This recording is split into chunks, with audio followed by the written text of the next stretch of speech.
Today's session focuses on loss and damage, which is a key topic in the current climate change debate with different views and perspectives, and we hope to have an engaging discussion around this. This class will last around 1 hour and is targeted specifically at young people.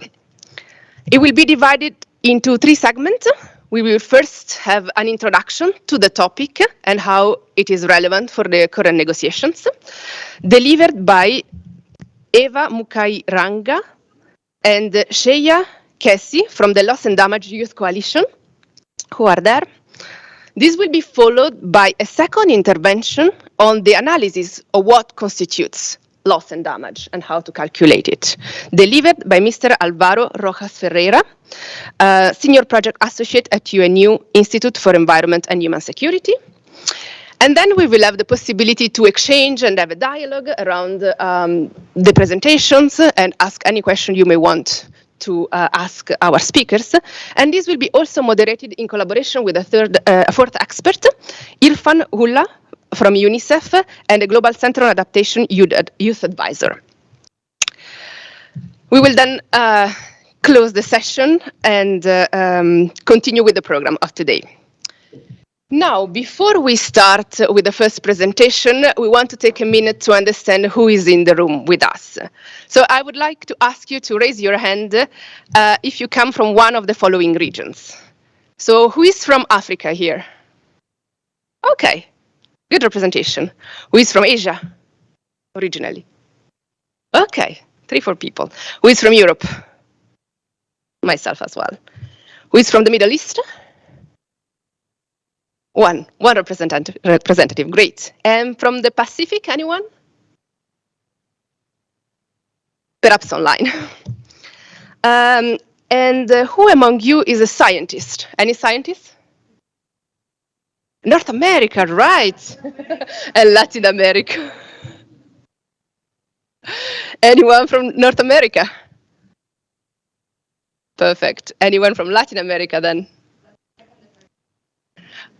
Great. I've done the tour of the world right now. Just a couple of more questions. I wanted to understand who is with us also in terms of your background. So, as I said, who is a scientist? Any scientists here? Maybe. Okay. NGO representative? Okay. Negotiators?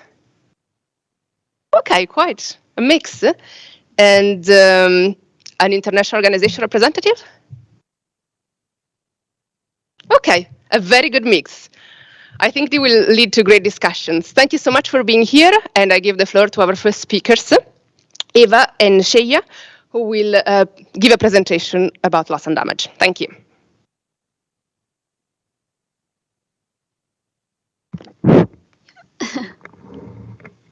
Yeah, thank you.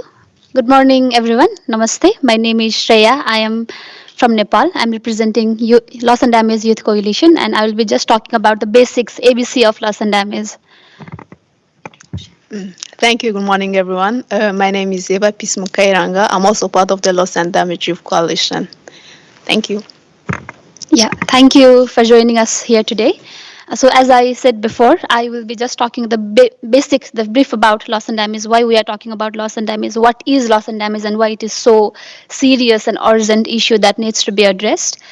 So if we see, I think like loss and damage can be referred to as a term under the United Nations Framework Convention on Climate Change that refers to the impact of climate change when the threshold of adaptation is crossed. So we know that the sorry sorry, yeah, I think it's good. Thank you. Yeah, so I was saying it is a term under the United Nations Framework Convention on Climate Change, which is used to refer to the impact of climate change that goes beyond when we cross the threshold of adaptation.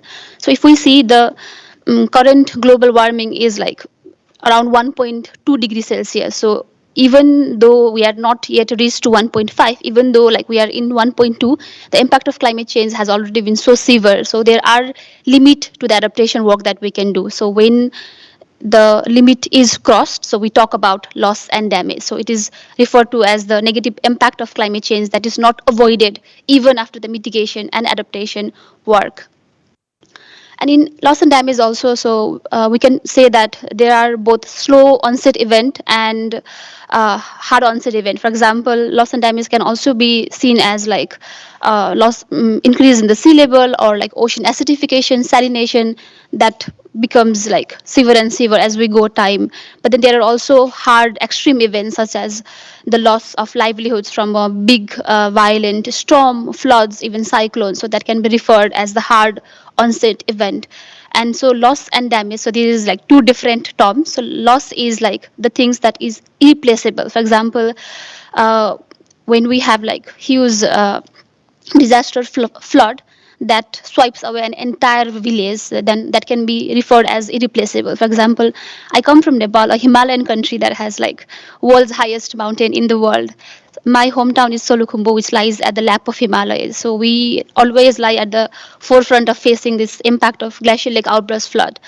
So we always live in that risk. So there are cases then when one flood has swept away an entire village, so that can be referred as an irreplaceable damage for us. And then the replaceable is like that can be replaced. For example, if the developmental infrastructures are destroyed by the climate change related impact, then that can be replaced, like so that can be referred as replaceable. So here is also like there are two different terms that we say, monetary and non-monetary. So like monetary loss are those like where we can put money to. For example, if I lose a house, then maybe I can put a money on that. So that is like monetary loss. But then if we have like loss of lives, loss of livelihood, loss of biodiversity, or loss of even indigenous cultures, local knowledge, then that can be referred as non-monetary value, because it's very hard to put a price on this thing. So what happened last year was like maybe in 2020 during monsoon in June and July, we had like 3 days of like continuous rainfall. And then in Tarai region in Nepal, so a girl of 3 days old, she was dead. And like because the flood was so huge and severe, so like her dead body was lying in that place like for like the next 1 week, because like there was no way to bring her body back to that. So like you can imagine the uh, sadness, the family that fell. So like that can be referred as a like non-monetary loss value. So this is also like quite mentioned in the loss and damage topic. So yeah, that is about the basics of loss and damage.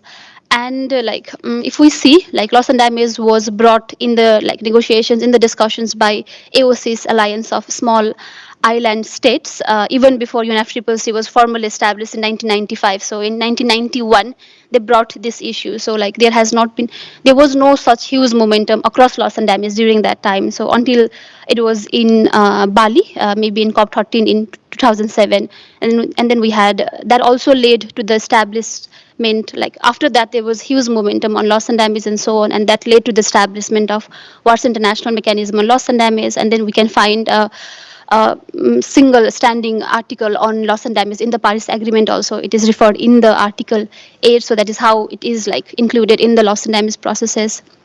And I'm also following the global stocktake process. So global stocktake is like a kind of comprehensive assessment of the achievement of the Paris Agreement goals. And like there are 4 different topics that has been prioritized: mitigation, adaptation, and loss and damage, means of implementation. And the next one is holistic solutions. So inside the adaptation and loss and damage, also loss and damage is like quite talked upon. So today is also like from 1 p.m. there is World Cafe where there are topics about loss and damage. So I think the opening plenary is also happening on, and then there is a separate roundtable on adaptation and loss and damage, where there will be discussions on loss and damage, like what are the challenges, what are the good practices, and so on.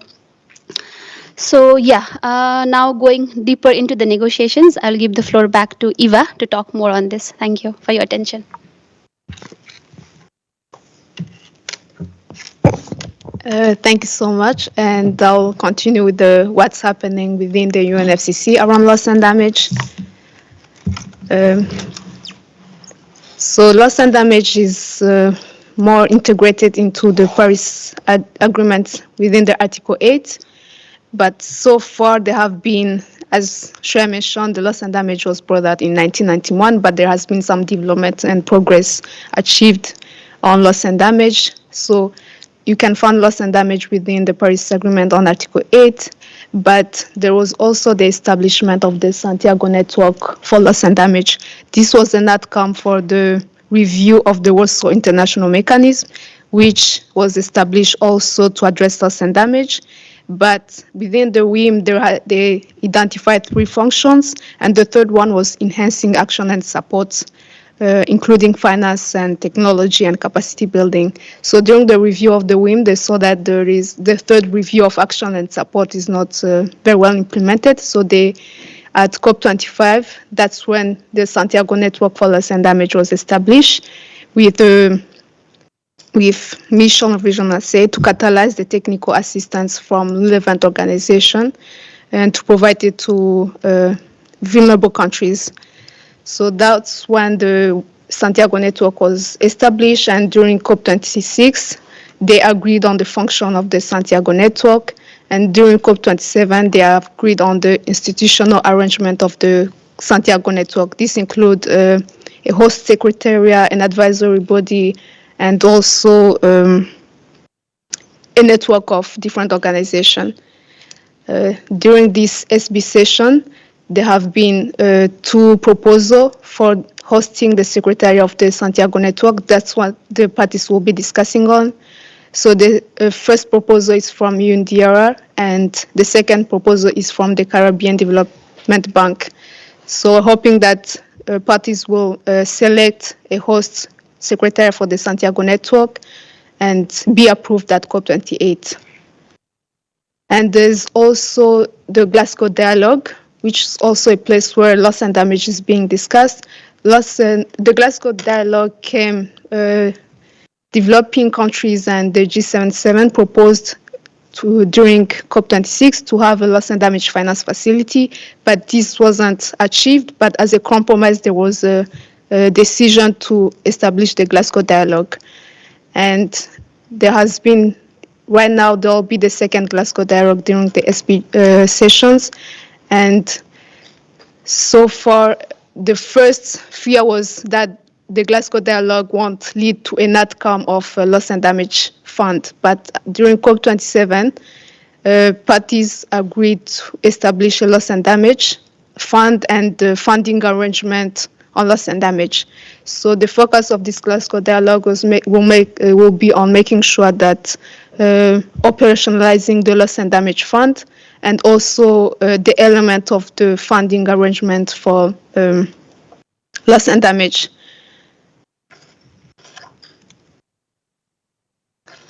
So, yeah, and in terms of where loss and damage finance is also discussed, there's different discussion on like the new collective quantified goal, which is the post 2020, post 100 billion goal. It's also a place where loss and damage is being discussed, as that we will have like a target, a goal which will address mitigation, adaptation, and loss and damage. So that's one area also that finance for loss and damage is discussed. In terms of LDYC, we have been developing demands to support the advocacy for loss and damage finance. Excuse the typo, it's not the COP27 presidency open letter, but rather the SB 58 demand from youth is that loss and damage finance needs to be new and additional to existing climate finance available, also predictable and adequate. It's also that we operationalize the loss and damage fund at COP28, and also that youth be included in decision making. Thank you so much.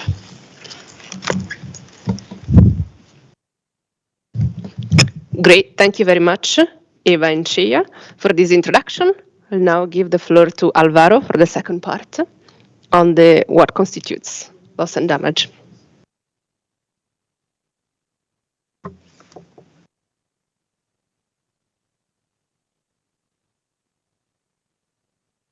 Yeah, so hello. Yeah, good morning, everyone. I'm very happy to see all these people here. My name is Alvaro Rojas, and I work in the analytics teams at UNUEHS.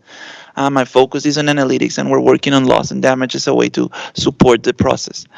I want to thank UNCC Learn for having me here. We always talk about the importance of capacity building and getting the support from the youth and different constituencies in building these tools.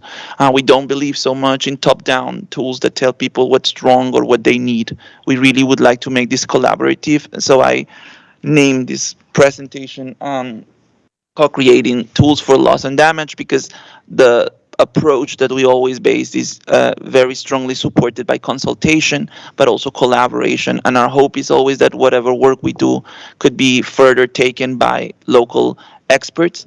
And in our experience, youth play a very important role in that, building that expertise and then taking this expertise further. So really thank you for having us here today. Um, just we can move to the next slide. I like to be repetitive. I come from academia, so I repeat myself a lot. This is take-home messages, and I will bring them back at the end of the presentation. There are 4 take-home messages. The recommendation is always having 3, but I don't follow recommendations. Loss and damage is an evolving topic politically, technically, and for implementation. So thanks to the great feedback that we on introduction that we have, I think you understand now better that there are different agendas. Some of them are conflicting, some of them are conspiring, and they have brought this topic up to now. Bringing in different perspectives. There were some concerns. There were some people that were very against it. But now we are where we are. Um, but the topic is not set. So there are new ways in which we understand how these loss and damages are happening, different regions, different voices, and it's important that we address that topic as such, in my opinion. The second one is there are significant gaps conceptually in evidence and technical tools and solutions. Of course, if the topic is not set, there is a lot that we still need to do in terms of documenting it and addressing it. I think up until not so far away, far back, sorry, we didn't know how this loss and damage topic would be addressed. So there were many wording against it, around it, losses and damages and other damages and losses, ways around it because of political reasons. But now we are sitting in a spot in which we need to have specific solutions that address that. But for that, we would need a lot of support, and we would need different groups to play different roles to understand it properly. And there's a lot of work there to be done. The third point is analytics tools offer bridge between concept and decision making. So I think, I don't know how many colleagues here do engineering or love your math or love your numbers. I do.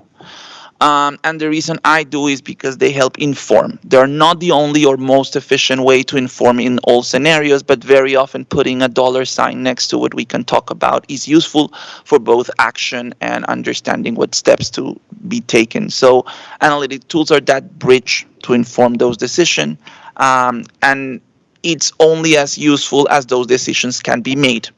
So if we produce analytics that people aren't able to understand or to process or incorporate in their day by day, then we failed. It's not just for the sake of having an academic exercise. The last point is technical assistance needs to be accessible, scalable, and flexible. And today, collaborating with CC Learn, I think they are the utmost experts on knowing how challenging the capacity building process can be. So it is not enough to have the knowledge, or that the knowledge exists. It is important that the right people have it and knows how to use it and are able to adjust it and adapt it to their needs. And then for that collaboration, local skill development are the best base for addressing this challenge. So again, that's why we're so happy to be here. I will come back to these 4 points at the end, and I hope my other slides make the point. But if not, please ask me, why did you say this is a takeaway message, take-home message, and you didn't talk about it? Please. Conceptual spectrum. There is this idea of constructive ambiguity regarding loss and damage. What that means is that so far we didn't need one only agreement of what loss and damage is. This is a paper published by Boyd and others in 2017, but I think it still reflects very much a lot of what the previous presentation was presenting, and is that there has been an evolution and different groups see loss and damage in different terms. So we see here a spectrum from adaptation and mitigation to an existential threat. So where do we put loss and damage in that spectrum? That grows through risk management and also limits to adaptation. Again, as the colleagues before said, the SEEDs, the small island development states, were leading in this idea that this loss and damage are existential. But different groups at least have expressed more compatibility with some concept and other. Not to say that everybody in this group thinks this way. But yeah, for example, in the field that I normally work with, adaptation, we do think about loss and damages and that stage of when adaptation is not anymore possible, right? But there are different definitions of it and different way to address it. We have here the WIM and the Paris Agreement, and this has been useful in terms of progressing the discussions. The idea of not having to set on what specifically is a loss and what specifically is a damage has been useful to at least bring the topic further. However, in order to implement some of these measures, further work needs to happen, and that doesn't mean that at political level it needs to have an agreement, but there are certain agreements that need to be made in order to have, for example, harmonized systems to monitor that. We have here in the room, I think, colleagues from UNDR who's doing an amazing job at building a database, a platform to collect some of this data. Some countries are already working on this, so it's not like no work it's been done there, but in order to harmonize and have progress, we would need to have a bit more of an agreement. The next, we're going to spend a bit more time in this slide. These are the big key knowledge and conceptual gaps that we have identified, but of course, again, this is an evolving topic. The first one is quantification and valuation. Again, this might sound a bit geeky, but it's very important to have standardized methodologies and approaches to assess and quantify and identify the value of what's been lost and been damaged. The colleagues before as well introduced the concept of non-economic and economic losses. The line there, the way I see it, it's the term market. So it's when loss and damage can be market valued, then it's economic. When it cannot, it's a non-economic. Those are not exclusive terms. Something can have economic and non-economic impacts. So we can think, for example, as people. If somebody's lives are lost, for example, these people will have an impact on the economy. Maybe that is marketable. We don't know how much. We can estimate how much that loss of life will cost into the business or whatever activity they were doing. But furthermore, and maybe more importantly, like what are the impacts that this will have for their family, for the culture, the trauma that it may cause. So one fact doesn't exclude the other, unfortunately.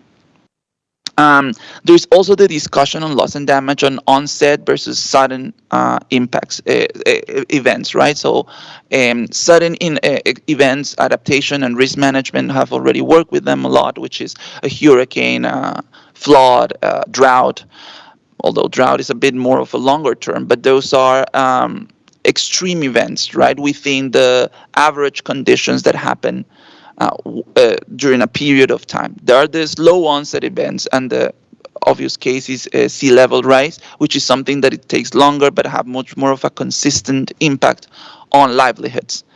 There are solutions and measures are not the same, and quantifying those and evaluating those, it's also a very different challenge.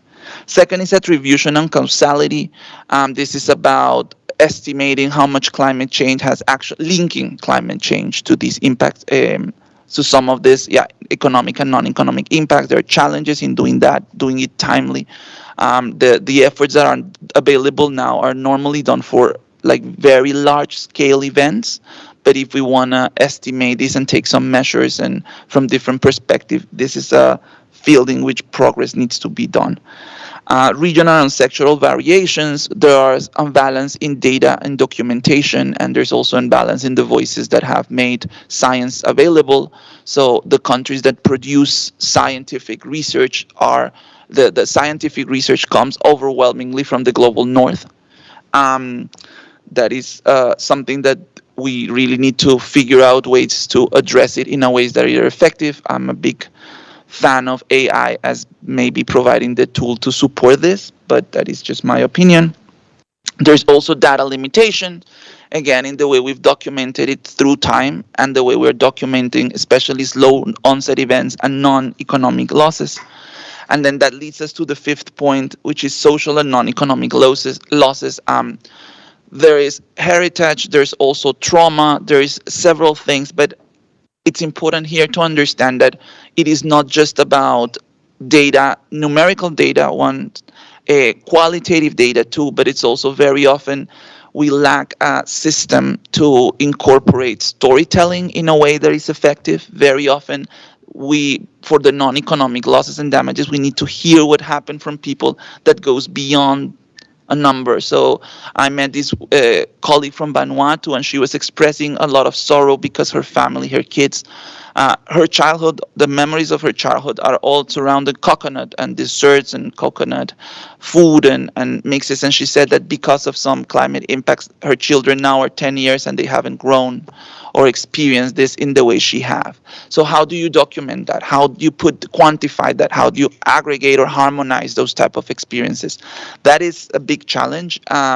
And addressing it will need the support of everyone. As I said, for me, it's very comforting seeing all of these young faces because we need ideas. We need your experience and your work on the ground to understand this and say, okay, we have these suggestions. We've learned to do it in this way. How could we make this compatible with other analytic tools? Forward-looking approaches, there's a lot of discussion on the loss and damage that has already been caused. That is easier in the middle of this complex landscape that I'm painting for you. But it's much easier than document what will happen in the future. There are uncertainties. The models also don't have the resolution that is needed in certain places. So what do we do there? And finally, governance and finance. Again, the colleagues before talked about finance, and there's the transitional committee and others that talk about the importance of finance. But my area of expertise is analytics. We do marginally engage with finance and governance part, but there are big gaps there. And how can the analytics tool inform that? It's important. That's a lot of information. I know I saw some of you taking screenshots, and I'm very, very happy to discuss with you further. Can we move to the last one? The Santiago network, again, introduced more awesomely by my previous colleagues. It's taking place. These are my personal notes. Please don't document this as anything official. This is my personal notes from the workshop in Santiago on technical assistant needs. This is how I classify them. This is a very traditional, non-innovative, non-groundbreaking way to document those points. Technology transfer, governance, capacity building, and facilitation. In particular, the last field, facilitation. It's important for scientists because I work as well with science, and we are unable to keep up with all this evolving knowledge. So there is often the scientific community, and the IPCC does a terrific job on compiling and bringing some key messages from the scientific community, but we're always running behind.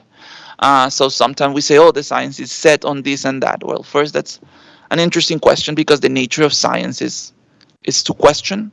That is the full point of science. But also keeping behind what is needed and being able to provide information of how to monitor, for example, again, trauma, how to monitor or what is the nature or estimating, for example, migration. It's not that there is not a lot of science on it. There is, but being able to provide specific information that leads to solution, it's time consuming. So, for example, getting this research agenda in which we identified the needs, and guess what? I'm going back to throw the ball to you guys.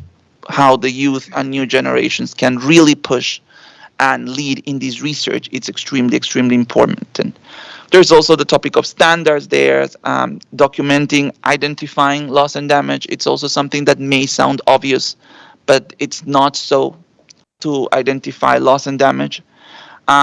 Sometimes we are much better, many countries are much better at identifying during the recovery phase what is needed right after an event happens. But with slow onset events, are we really looking at all of the impacts that are happening? Do we really know them? I would argue not really. Institutional guidance and others. There are also some transformational solutions. I like a lot the first one. Models are, again, climate models are mostly, if not uniquely, in the hands of developed countries, with developing countries and least developed country scientists. I'm not saying pointing that in any different way, but having some of these projects hosted and led by local scientists could make a difference in terms of some of the experts we talk about is just clarification, having the local office in a municipality doing a research and being able to call the university, talk with their in the language, asking for explanation. That could make a huge difference in how we use the data and the information we have, and how we adjust it to our conditions, because we will never have a model that tells us centimeter by centimeter what will happen, but maybe adjust it better with their knowledge. We go to my last slide. I think that was longer than 10 minutes. I apologize for that. And my take-home messages. Loss and damage is an evolving topic, politically, technically, and for implementation. So just keep in mind that sometimes this agenda also conflict with each other. So it's important to know that. There are significant gaps conceptually in evidence and technical tools. Analytics tools offer a bridge between some of this knowledge and decision making. And technical assistance needs to be accessible, scalable, and flexible. Collaboration and local skill development are the base for addressing this challenge at a global scale. So I hope you, with this, at least you have asked yourself, how can I contribute, or the people that I know contribute, because this cannot be left in the hands of the others. Thank you so much, and I'm happy to answer any question. Thank you very much, Alvaro, for this interesting presentation. We are now moving to the third part dedicated to the dialogue, where you can ask any questions you may want to ask our experts. To kickstart the discussion, I'll give the floor to Irfan, who will co-moderate this segment for a brief introduction. Hello everyone, thanks for you, Alvaro, and Shrey, you somehow have like a very good picture. You explained it very well, that what actually loss and damage mean and how it work in real world in implementation. But maybe I see a lot of young people here, and maybe you are wondering how you can get involved in this whole process of loss and damage negotiation, and what where are the best entry point are, we can say it's sweet spot where you can jump in. I think the first, because there's two stream at the moment. One is WMXCOM meeting works, and they meet twice per year. So you can follow their work. You can get involved through Yango, because there's also representation from Yango, and then also you can follow the work of TC Transition Committee, which specifically focusing on loss and damage fund operationalization. And I think so it's really important that young people should be in the table, and the young people should come up with concrete, I would say, recommendation, not just something very general, but maybe more specific, and it should be somehow what youth can offer. And how they can offer and where they can bring the expertise to the table. So that's the second, I would say, the entry point where you can get involved. And the third and most important, you can get involved when your local and community level. So we call it a locally led locally led loss and damage initiative. So I think so that will be some of the area where you can get involved. And also we from UNICEF side soon will we start the consultation process with young people from around the globe to see their perspective, what they think about this fund and how they want this fund to be operationalized. So you can also be part of our consultation process, where you can share your insight, your perspective with us, that how you can add to this TC work negotiation, and then we can look for some sweet spot where we can fit in your perspective, your demand, your key ask. So yeah, that's actually all from my side, and no, we are really looking forward to your questions. So feel free. Can I add something? Sorry. For the transitional committee in particular, they were compiling case studies. I think the original call for case studies is closed, but they are open to receive more. A case study could be just an experience of how loss and damage has been expressing or is it's happening in your communities or with the people you know. Also, what of that is being addressed and what isn't. I think in particular cultural values is something that is threatened by this many of these phenomenon, and migration, for example, that takes people from one spot to another. And just having a case study, a one pager, a two pager, in which we tell the story of people going through this could really be a great contribution. So just for you maybe to keep in mind. Great. Thank you so much for all these interventions. A lot of content, a lot of interesting entry points, data analysis. At this point, if you have any questions, please don't hesitate to ask them. Please. Can you describe more about that one? Sorry, could you speak in the mic? Yeah, then everyone online can't hear you. There's a lot more. Okay. Irfan, can you tell us more about the fund that you're speaking of? Are you talking about like the loss and damage fund or like a separate UNICEF fund? Sure. So I was actually referring to loss and damage fund and loss and damage fund operationalization, which have been decided upon last year at Sharm el Sheikh. And now recently there's work been happening from transitional committee members and a lot of representation also from civil society, from youth are there on the table where they are collecting somehow the insight how they want the fund to be operationalized, who will pay for the fund, for the fund, and how the fund will be, I would say, how the fund will go and flow to the people on the ground. So they are like some guiding question also for the parties and non-party actors to kind of see and try that how they want this fund to be. And yeah, so there's work happening, and if you are interested, so you can take a look at the transition committee UNFCCC website. So they're having all the information. So they will having third workshop in Bangkok, I think so in July. So you can join virtually, and it's, I think so it's really important. I would really suggest young people to come and somehow follow this whole process of negotiation. So yeah, and maybe if anyone add to the question, so feel free. Okay.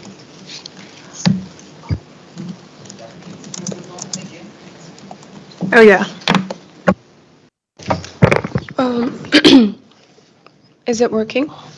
I guess my question is more on the technical end. Is there a gap, or has it also been researched to understand how can we grab this data or visualize it at the same time during times of conflict? Because sometimes that can be hard to address what are the different needs, especially because things are not like they're dynamic in that situation and time. So I'm wondering if that kind of theme or area focus is being addressed with regard to the loss and damage as well. I'm sorry to give you a very general answer, but the answer is not enough, and that answer applies to many things. Yes, in fact, we had a case study, but that was for adaptation with Ethiopia, and there was the conflict there that was in the northern region, and that definitely affected our ability to follow the project, but also I understand the needs to communicate with the communities, right, and understand what was happening.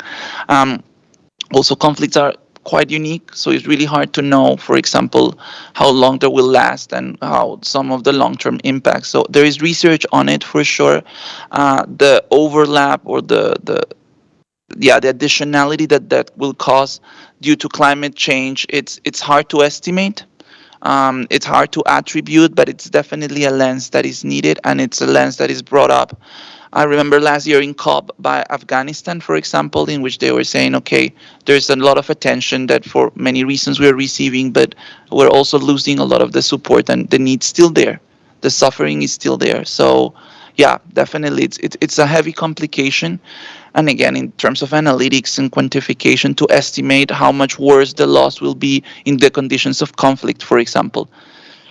That would be a very hard number to get there, but any ideas, suggestions, or feedback that could be given in that, sometimes you just need to go with a rough estimation because you need to come up with a number, but it's not easy. And again, local insight is always super valuable. I hope that answered your question. Just a quick follow-up comment. So UNICEF mentioned you have an open consultation with youth. Is that going to be also addressed in this space, or will UNICEF be taking it individually?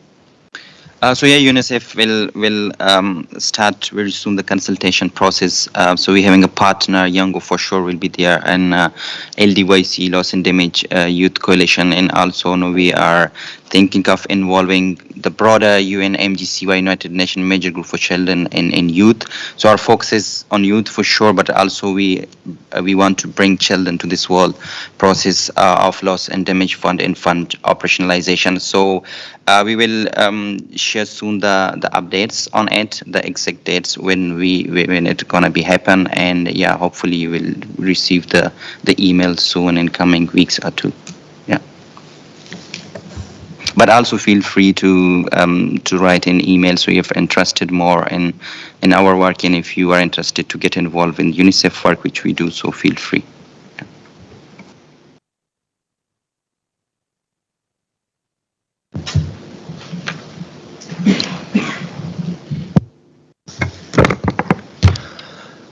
Thank you for your presentations. I'd like to ask, you mentioned that loss and damage funding and loss and damage financing.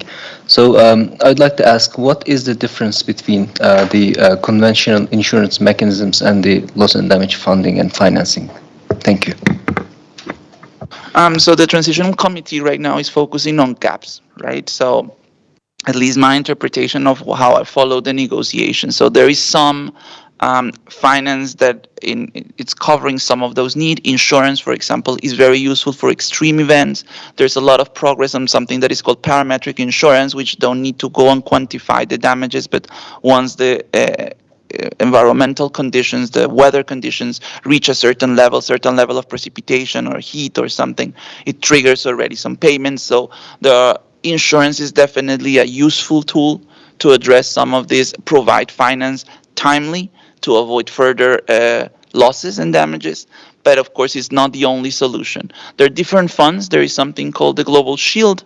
They will come up with some solutions themselves. There will be the UN fund and finance that will be defining by the end of the year, needs to be operationalized. Let's see how that will look like, but there's really smart, really capable and interested people working on that.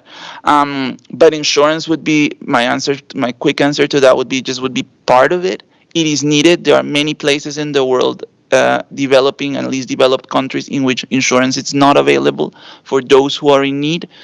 We also have done an assessment recently on Southeast Asia, for example, and some of the countries in which the losses are the highest.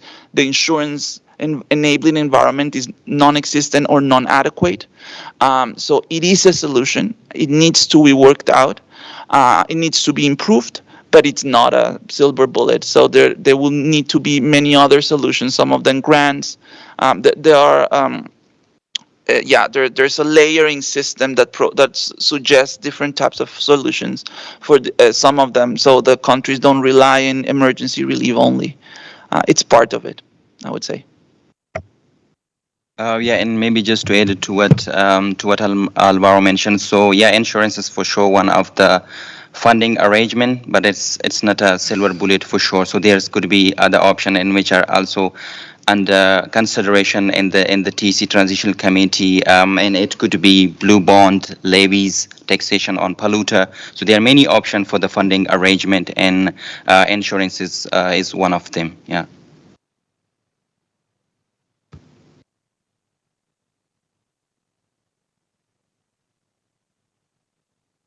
Great. I think we have time for one final question, either from the audience or also online. If there are any questions online, please don't hesitate to share, and then we'll have to wrap up the session. See any now, but if I do, I can see. Perfect. We have one final here in the room. Thank you. Thank you. So I really love the newsletter of the Loss and Damage Youth Coalition. Thank you for that. It's very informative. For you, what would you say, how would you like us to get involved with Loss and Damage Youth Coalition? And where would you like to see that coalition head to in the future? Like what kind of activities would you like to expand to? Thank you.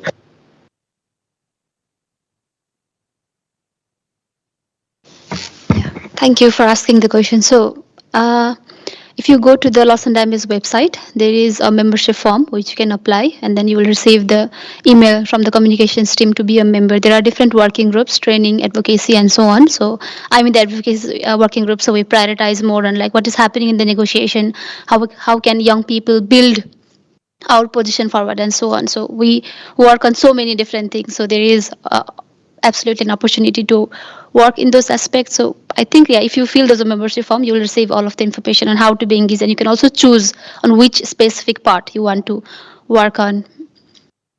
If you want to add.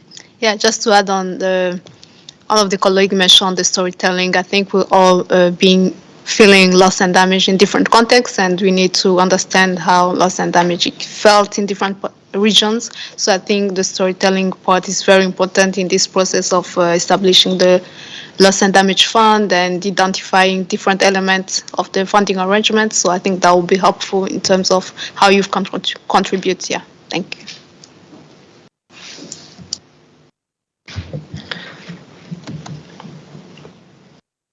Great. Thank you very much. A final question? Okay. We don't have a lot of time. Please go ahead.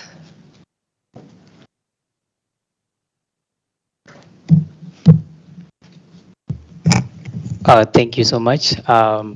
Okay, my question is about the loss and damage coalition.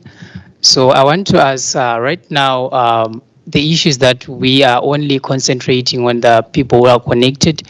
So what are the solutions on the people who are not connected, who don't even have any connection in regards to information about loss and damage, and those people are mostly affected people and they don't have any access? What are the solutions that we have for those people who are not connected?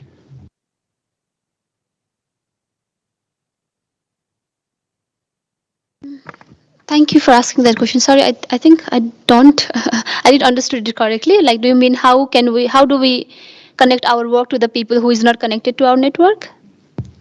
Yes, actually, what I'm saying is that there are people who are not connected, who don't have access to the information you are sharing right now, and those are the most affected people right now. All the people who are in this room, I don't think they're mostly affected rather than the people in the grassroots. So, what are the solutions that we have to connect with those people? Yeah, thank you for asking that question again. So I think, like, if I understood your question correctly, yeah, we Loss and Damage Youth Coalition. So it's a youth coalition. So we also have a limit to the resources and the capacity that we have, but we try our best to engage and to reach to the people who are most affected on the ground. Therefore, we try to focus more on the grassroots activities, because I'm from Nepal, Eva is from Rwanda. Like, there are young people from across the world. So we try to focus our activities in those grassroots level and like bring those in to bring those discussions, bring those impact in the like high level discussions that we have. We try our best, but then again, I think this is the thing that we all can do it together rather than just one coalition. You want to add? Yeah, I think it's very difficult to reach everyone, but in terms, as she said, it's a coalition, it's different youth from different organizations, from different countries, and bringing different knowledge together. And maybe an example of we reach is maybe through the loss and damage grant was one way of maybe reaching peoples on the ground and see how they can be part of the solution in addressing loss and damage. So there was like 10 different youth organizations who received the loss and damage grant and were able to help communities in their own country to address the impacts of loss and damage. Yeah, thank you. Thank you. I think we have reached the end of our session. Do we have time? If you have the time, okay, sure. So there is one question online by Mohammed Nafil. Is there any research ongoing regarding the loss and damage observed in various parts of the world involving focusing specifically on youth? Can you repeat, please? Is there So is there any focused on loss and youth? damage research ongoing which has a focus on youth? Actually, UNICEF it's also working with the impacts on climate change and youth and children. I don't know if you would call that necessarily research, but they're doing a lot of assessments on the way that is happening and advocacy as well for it. They also have products like, for example, insurance for children, for young people as well. They're also so there is a lot of solutions that are happening with it. I am not familiar right now about, but I am sure there should be some. I think I can just reply by the group, the team that I'm part of. Unfortunately, right now we don't have one assessment on children and youth focused, but we do work with several networks of students in academia that involve them in many ways. Yeah, sure. From UNICEF side, so yeah, we working a lot with children and young people, and if you are interested, so you can see our recently publication work is called CCRI, which is first time they did the vulnerability risk assessment of children around the globe. So it stands for Children Climate Risk Index. So that's one of our work, and we also have a new initiative that will be launched soon. It's called TNT, Today and Tomorrow Initiative, and we are launching it in 5 countries. We are coming with this idea of ensuring the children. The first it focuses on cyclone, but we are now maybe in second phase go for floods, and then we also having our another work which will be done. You can also take a look at NDCs. So UNICEF actually did the analysis of the different country NDCs and see what are the focus of those country and how much they are focusing on children and in young people. So there are some of our work which we have done, but still much is coming in the pipeline. Yeah, thanks. If I can, there's another question. How can the cultural damages be worked upon in terms of loss and damage work? What is the approach? Has anything been done yet similar to this? There are certain approaches to do that, to do some cultural, but I don't think they cover the diversity of issues and impacts that could be covering that. So there are losses of languages, for example, is something that we hear about. There's the way we do it, which is a little bit more geographically based. Is, for example, the destruction of temples or cultural places, for example. That is a way we do assess that. But it's not very easy. I think what the colleague here was talking about in terms of the storytelling, it plays a big role in understanding how the culture is being affected and maybe ways to estimate and harmonize this information to know what could be done so in other regions can be learned when similar issues happen. Yeah, sorry. Yeah, and just to add on especially on health non-economic losses, so this within the 5 stream of what's international mechanism, there's one working group which are exclusively working on non-economic losses, and they already have a recent study where they show the different mechanism how they can measure the non-economic losses. So there's a lot being there on the website, so you can take a look and see what are the different measures that have been used in past to measure non-economic losses. Great. Thank you so much. I would like to thank very much our speakers today for the great presentation, and thank you all for participating in this session. I hope you enjoyed. I have put a final slide with some resources for additional learning where you can find more information, and you can also learn about upcoming climate classrooms on other topics. Thank you very much.